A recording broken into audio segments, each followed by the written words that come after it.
Hey everyone, welcome back to my YouTube channel. Now this video is on how will you write answers in your history exam. So first of all, I'll cover MCQs, then I'll move on to 3 markers, then 8 marks questions, and then at the last I'll cover source based and a little bit of map as well. Okay, so now let's get started with MCQs. Now, how are you supposed to write MCQs? For MCQs, you will have to write the full option again, okay? Like if you're writing number A, do not just write A, B, C. That will put a very bad impression on the examiner. You're supposed to write A and write the full option.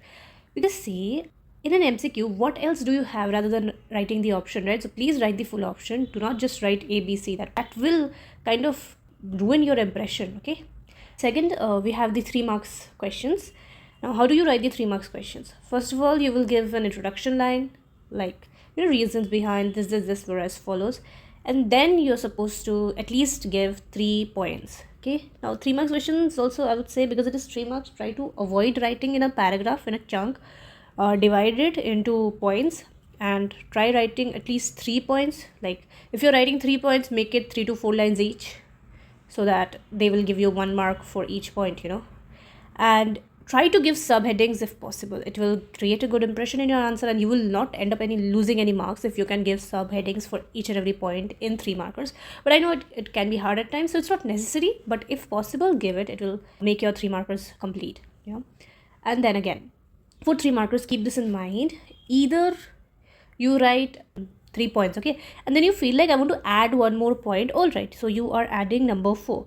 So that is fine, that is acceptable. You're adding number 4, it is fine. But then you think, no, I will add number 5 as well.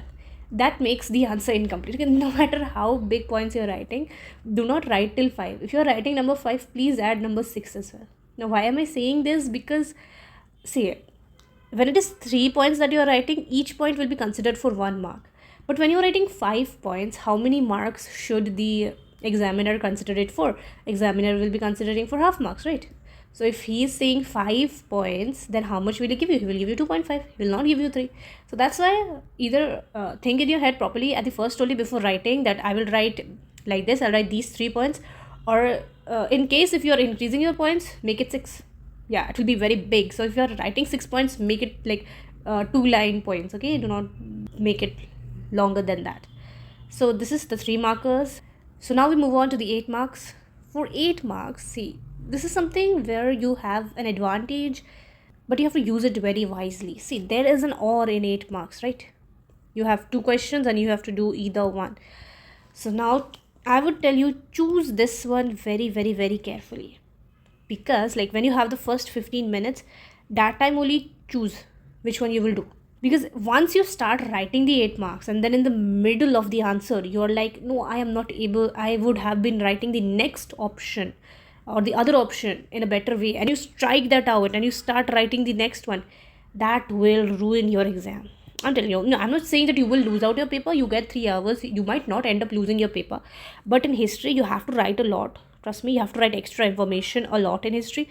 So try not to waste any unnecessary time, writing something else and then moving to something else and striking out the before one would just completely waste your time. Okay, so try your best to avoid that. In the first 15 minutes only, think about which option you want to do, which option is giving you more headings, more points in your head.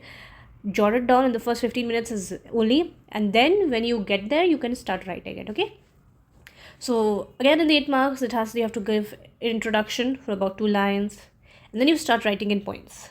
These 8 markers, obviously completely write it in points. That's a huge answer. You just cannot write such a huge paragraph, okay? That does not make sense. So you'll be writing in points. Now what can you do in 8 markers? You either write 4 points or like 4 points with subheadings. Do not miss out on subheadings in 8 markers. Subheadings become really important. So you write 4 points with subheadings, and each subheading, you have to write at least 6 lines for each subheading, because it has to be a long answer. See, it might sound a little bit, backdated or orthodox. In history, teachers would like long answers. And that is completely a fact. They want to see long answers, especially for your 8 marks. They want long answers. They do not want you to be precise. They want you to elaborate, because it is an 8 marks answer. Can you imagine 8 marks that will hold so much? It is supposed to be a long answer. In your board exam, it is at least supposed to cover 3 pages. So you have to write a lot in that. So 4 subheadings, at least 6 lines for each. And also make a flowchart. See, even if you're writing in subheadings, the teacher would be like, why should I give this student 8? I will just give them 7. But if you're making a flowchart as well, you're showing that no, I have put efforts. So then the teacher will end up giving you 8. But just flowchart. Now, some people say that they will draw stuffs, like make a map or something. I do not know. I have not drawn in my answer sheet. I have not made any drawing for my question and answers, and I don't know whether teachers expect that or not. I don't think so, because making flowcharts is like more than enough. You do not get time for drawing as well, so it is your choice. Now, how do you make the flowcharts? See, not waste too much of time in the flowchart. Again, what matters more is your content. Okay, your content matters more. Your flowchart, it is a luxury. If you're able to make it, it is really, really nice that you're able to make it. But try to make it, okay? Then it will fetch you full marks. Obviously, if your subject matter is good, then only. What do you do? You will just write it in short, or like the most short way you can make it. Just write the subheadings, each subheading, and you just make a flowchart. And the tip that I'll give you for flowcharts is that leave space. See, after writing the answer, suppose you have written the answer, then you do what? You will leave space. For every 8 marker in history, leave some space after each 8 marks question, okay? And the space that you have left, later on come back to that space and then make the flowchart at the end. Then you are not missing out in writing anything, and you are also being able to make flowchart. But in case you are making flowchart, you are spending time in decorating your flowchart, and then you do not get time to complete your paper, that will just ruin your exam, right? That is a very big mistake. So do not do it. You are supposed to be making a flowchart only at the end, okay? And also, yes, you are supposed to complete this history 8 markers with a conclusion as well. As you'll be giving introduction, you're also supposed to give conclusion, so do not forget that, okay? Now, so for 8 markers, there's usually only one question, but sometimes 8 markers have 2 questions. They are like they will just say, what is this? And explain this, or what is something and something. So whenever there are 2 questions, follow the same pattern and just write two, like you're supposed to write then 2 answers. But make sure that you're not making it too long when it is 2 questions, because then you have to write 2, so you have to keep that in mind. That time each question becomes 4 marks. So, balance it out that way. The next, moving on to the source-based questions. See, source-based is like, it's a marks fetcher, I would say.